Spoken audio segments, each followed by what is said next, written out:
Les voy a presentar al siguiente conferencista que seguramente ustedes conocen ya.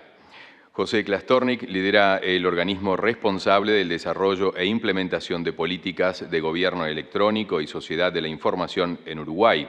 Integra diversos órganos de dirección, como los directorios de las unidades reguladoras de protección de datos personales, acceso a la información pública y certificación electrónica, la Comisión Política del Plan Ceibal y la Agencia de Contrataciones y Compras Estatales a nivel local. Así también la Mesa de Coordinación del ILAC 2015, el Comité Asesor Gubernamental ICANN y el Comité Directivo de la Conferencia Internacional de Autoridades de Protección de Datos y Privacidad a nivel regional e internacional.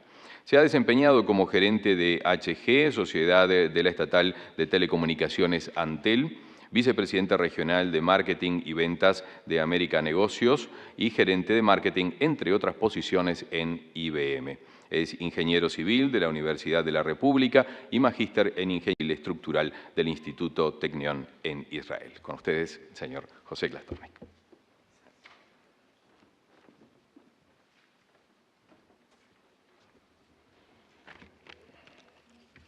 Hello to everybody. Do you hear me? Yes? Okay, I have something to tell you that is for respect to my English fellows and friends, and for respect more to my Spanish culture, I will speak in Spanish. So take your translations machine and I'll expect I will be translated in a good way. Okay. What do you know? That's a question for the people from outside the country. What do you know about Uruguay? ¿Qué es lo que saben de Uruguay? ¿Cuál es la imagen que hay de Uruguay en general en el mundo?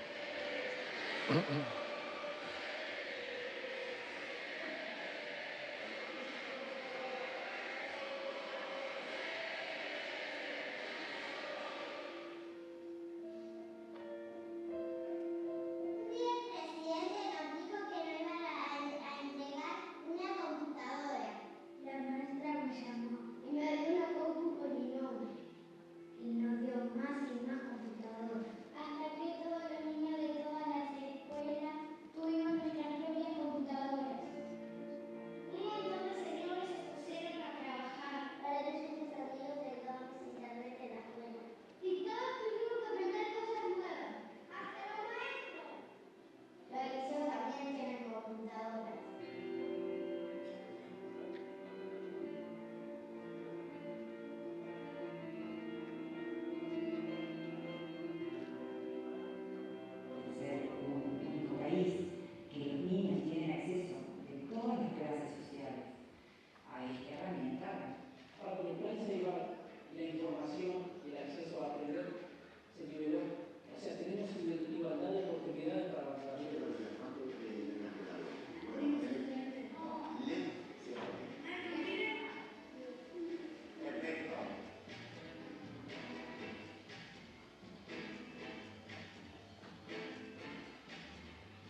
Okay.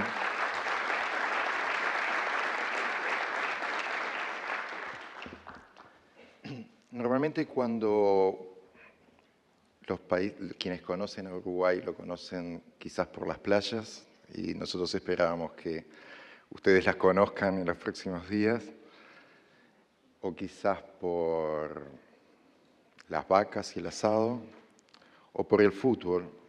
Pero hay algo que en Uruguay está pasando hace mucho tiempo y es que no solo es un país natural, no solo es un país con cosas para mostrar en la naturaleza, sino que es un país con muchos avances en lo digital. Y dentro de esos avances se ven en varias cosas, se ven en la digitalización que hay en las telecomunicaciones, en los indicadores de inclusión digital que hay en el país, que son los más altos de la región, en proyectos como el Plan Ceibal. El Plan Ceibal es el primer proyecto y el único que se ha desplegado a nivel nacional del sueño de Negro Ponte de darle un computador a cada niño. En este momento, como lo dice el video, se le dio un computador a cada niño, a cada licial y a cada maestro.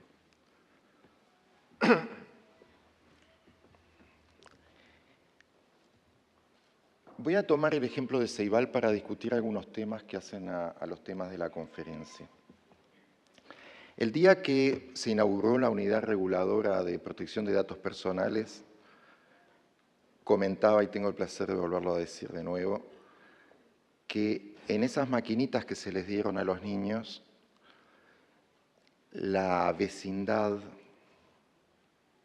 las redes sociales, estaban by design, estaban en el diseño, estaban en el hardware, estaban en el sistema operativo. Ustedes ven ahí un teclado verde donde hay un botón que lo lleva a la vecindad. Hay antenas que tienen esas notebooks que generan un entorno de comunicación aunque no haya Wi-Fi presente o conectividad presente. Hay un entorno propio de telecomunicaciones generado entre las máquinas, pero hay fundamentalmente una tecla que lleva a compartir aplicaciones y a compartir datos. Las redes sociales, en el caso de los niños y de los liciales de nuestro país, están en el hardware, nacen desde el arranque.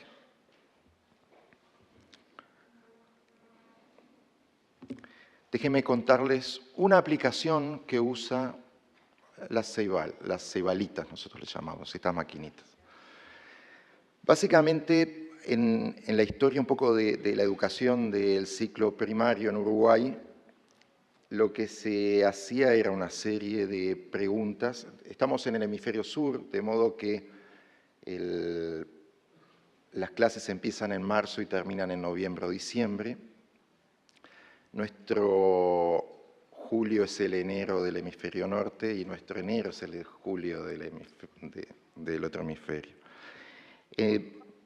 Pasadas el periodo de julio, por septiembre aproximadamente, lo que normalmente se hacía era tomar encuestas y con esas encuestas que se hacían en papel se demoraban 2 o 3 meses en tomar los resultados, procesarlos y disponibilizarlos para todos los maestros y profesores del ciclo básico, del primer ciclo. La disponibilidad de esa información se daba cuando ya había terminado el ciclo. No tenía valor hacia el alumno, tenía valor hacia el profesor en cuanto a su medición asociada a cómo él rendía respecto a las expectativas que habían sobre su forma de educar respecto a sus pares y respecto a lo que estaba proyectado en el curso.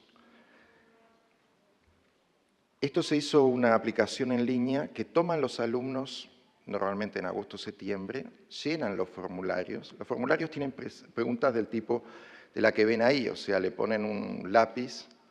Esta es una pregunta sobre matemática, tienen determinados centímetros para medir y preguntan cuánto mide el lápiz. Y la respuesta correcta es la resta entre 9 y 4, pero hay chicos que pueden contar rayas y dar una respuesta que es distinta o poner el último número y olvidarse de restar desde donde se está midiendo. El entender cada una de estas preguntas, que está hecha con una intencionalidad de entender las debilidades en el aprendizaje de los chicos, genera la capacidad de perfilar al niño.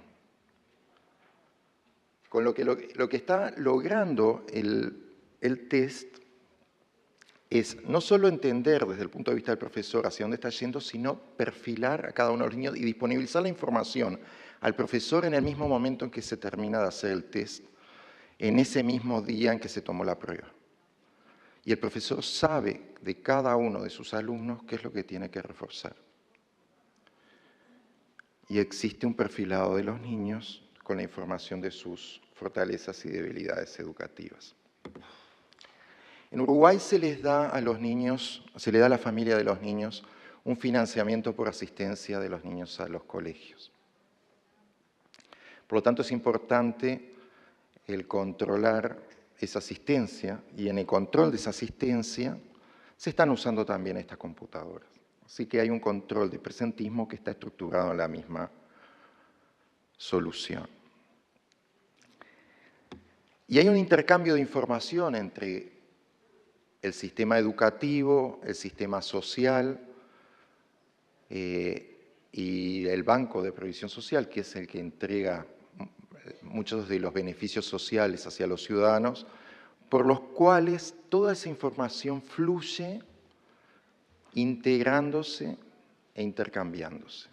O sea, hay toda una temática de interoperabilidad e intercambio de información que beneficia la eficiencia del sistema.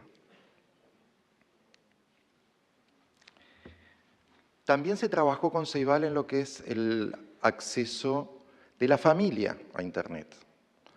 En el dimensionamiento de la solución de Ceibal se pretendió que no se tuviese un desplazamiento de más de 300 metros o 200 metros desde la casa de cualquier chico, un lugar de acceso libre, una plaza o un distribuidor de conectividad que estuviese cerca para que el chico o la familia que quisiese usar la computadora pudiese acceder.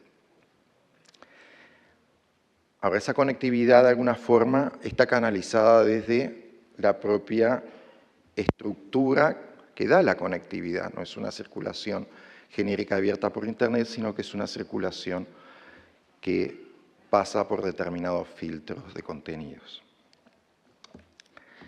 Tomé un ejemplo, que fue el del proyecto Plan Ceibal, que es un proyecto básicamente de inclusión digital y es un proyecto de educación digital. Y vimos todas las cosas que se pueden hacer y todos los beneficios que se están dando, pero cada vez que yo estaba hablando de uno de esos beneficios, en lo que estamos hoy reunidos, estábamos viendo desafíos. Estamos viendo desafíos en lo que es los temas de Big Data, estamos viendo desafíos en lo que es profiling, estamos viendo desafíos en lo que es intercambio de información o integración de información. Y esos desafíos, digamos, son desafíos que se tienen en todos los proyectos que nosotros analizamos de una forma u otra en gobierno electrónico.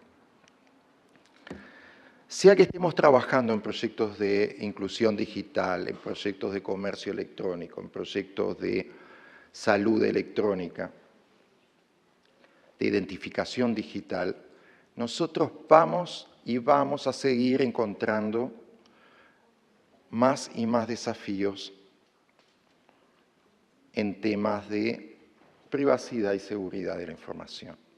Y resolver esos desafíos, el plantear soluciones a esos desafíos es lo que le da confianza a todo el sistema. O sea, la base de sustentación de todos estos desafíos es generar confianza y esa confianza se estructura sobre la base de cómo nosotros trabajemos con la privacidad y la protección de datos personales y la seguridad de la información.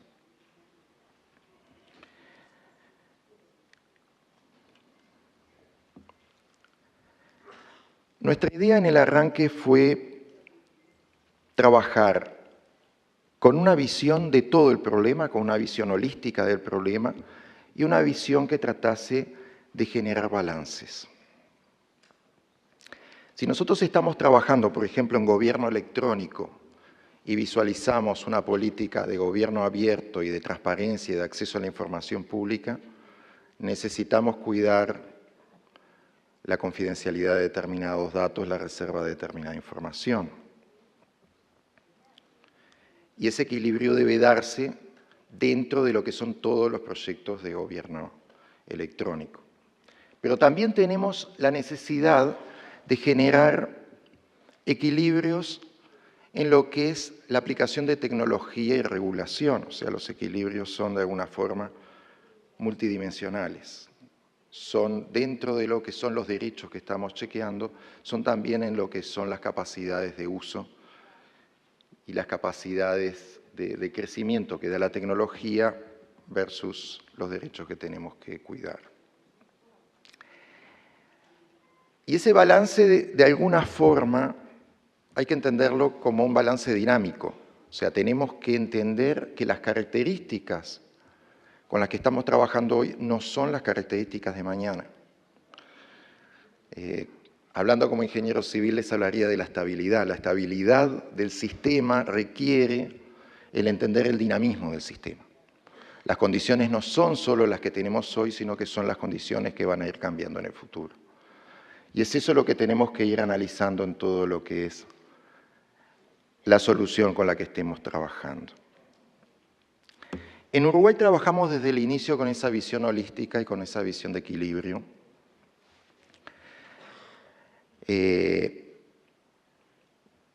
AGESIC se creó en el 2007 y en el 2008 se crearon varias unidades reguladoras, la de particular, me importa señalar, la de protección de datos personales y la de acceso a la información pública.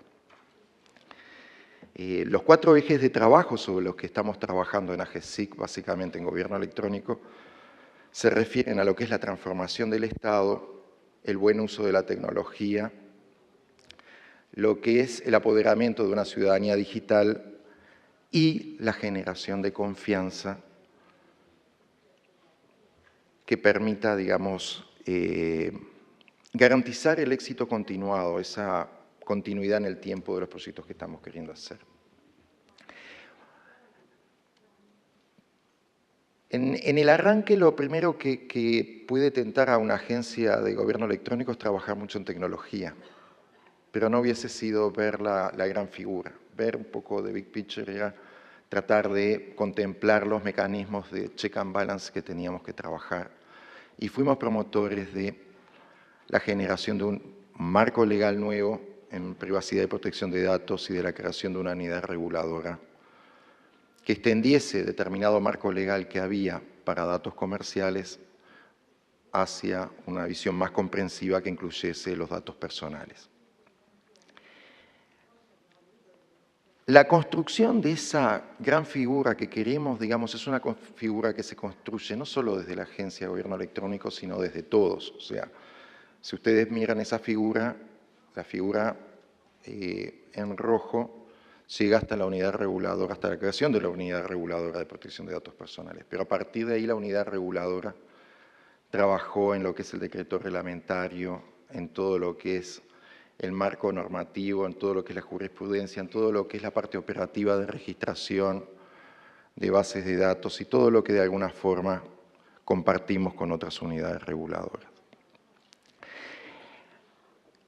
Hemos trabajado en generar esa visión que sea una visión de conjunto, mantenerla y cuidarla, porque creo que es un tema distintivo y es un tema que importa para darle estabilidad al sistema. De lo que hablé es del pasado.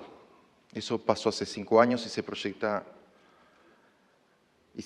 hasta ahora, pero si hablamos de desafíos, hablemos un poquito de cuáles son los desafíos que nos enfrentamos ahora, qué es lo que viene. Esta es una gráfica que realiza la empresa Gartner. En general es una gráfica que aplica a la capacidad de adopción de tecnologías en distintos sectores. Por ejemplo, cómo el sector salud o cómo el sector de gobierno adopta determinadas tecnologías. La curva señala un fenómeno en la adopción de determinados temas, y es que en el principio hay como una expectativa, hay una nueva oportunidad tecnológica, hay una expectativa asociada a esa posibilidad tecnológica, hay un pico de expectativa.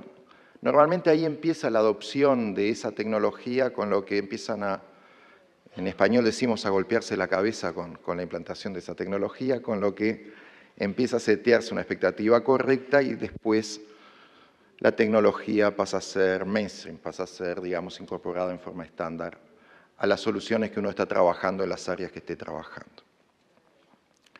Uno puede leer la gráfica desde la derecha hacia la izquierda y decir, bueno, ¿cuáles son las tecnologías que debería haber incorporado ya hace tiempo?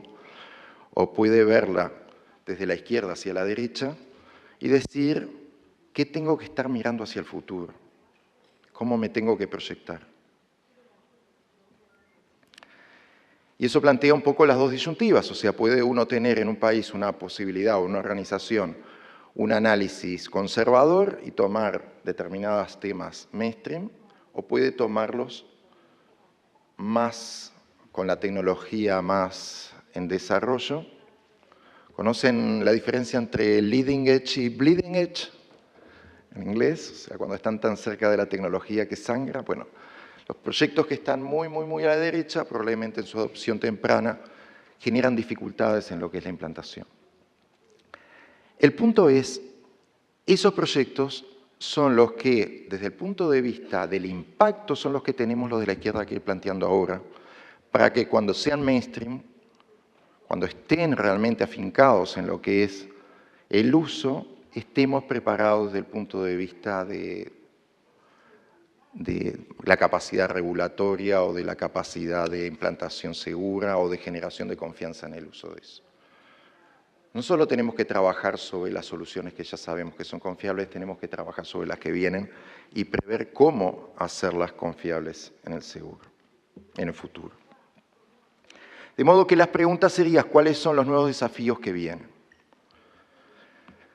En realidad la pregunta que a mí más me gusta es la de pensar qué estarán haciendo esos chiquilines de 20 años hoy, esos muchachos de 20 años hoy en algún garaje o en algún lugar de una universidad que rompa el paradigma de dentro de 5 años con el que hoy estamos viviendo. Y eso no lo van a encontrar en una curva de Gartner, porque las curvas esas se hacen por analistas que trabajan sobre datos existentes. Estoy preguntando cuáles serán los paradigmas que no conocemos y sobre los que tenemos que trabajar. La respuesta, the answer, of course, is blowing in the wind. Today more than ever. Son las más lindas de las preguntas para hacerse y espero que se las hagan seguido, yo me las hago. Pero hablando de equilibrio, si en el arranque le comentaba que los proyectos no son solo tecnológicos y que tuvimos que generar una infraestructura legal, institucional, que le diese equilibrio a las soluciones, quiero ser equilibrado y decir algo en el otro sentido. Creo que tenemos que entender que si bien la tecnología es parte del problema, también puede ser parte de la solución. Nosotros, les tomo un ejemplo. En el área de interoperabilidad, es un área complicada en un Estado. Uno está juntando toda la información de todas las personas del Estado y puede darse algo tipo gran hermano. O sea, es un tema que uno debe cuidar de una forma importante. Y nosotros trabajamos tecnológicamente con dos tipos de soluciones que están en desarrollo en simultáneo. Una que está basada en lo que son los deberes y obligaciones de cada organización, estructurando una plataforma de interoperabilidad que permita que los deberes y obligaciones de cada organización se traspasen a los deberes y obligaciones de la que toma el dato y que los datos se manejen con las mismas garantías que está obligada la institución que cede el dato. Ese es un esquema basado en deberes y obligaciones de la institución. Una segunda forma de visualizarlo es tener una sede electrónica de la persona en donde la persona defina cuáles son los usos admisibles para los contenidos, cuáles son los contenidos que él disponibiliza para ser compartido y por qué instituciones. Y ahí, en lugar de estar hablando tanto de los deberes y obligaciones de la institución, estamos hablando de los derechos ciudadanos sobre la privacidad de los datos que están teniendo. Son dos formas de encarar soluciones, son complementarias y probablemente necesitemos usar las dos en función del tipo de problema que estemos resolviendo. El punto es, no todo quizás se tenga que resolver por regulación o por marco legal. Tenemos que pensar en la tecnología también como un instrumento para resolver este tipo de problemas. Para resumir los 3 puntos que quería hoy tratar, lo que es nuestra política y lo que de alguna forma quisimos transmitir el día que aceptamos en nombre de Uruguay realizar este evento, nos interesa trabajar en una visión holística, en ver the big picture, en ver la figura grande sobre la que estamos trabajando, que no es solo regulatoria, no es solo tecnológica, sino mezcla todo eso. Creo que tenemos que trabajar en los equilibrios y balances. Ese es el tema de este evento. Y para que sea estable la solución, tiene que ser un equilibrio que, digamos, acepte que lo mueva el viento y que sea dinámico en su funcionamiento, y que piensen en la tecnología no solo como parte del problema, sino como parte de la solución. Muchísimas gracias a todos por haberme escuchado. Bienvenidos a Uruguay, los espera 3 días muy lindos, algunos de trabajo y algunos de un poco de sol, como para disfrutar del buen aire de Punta del Este. Bienvenidos a Uruguay.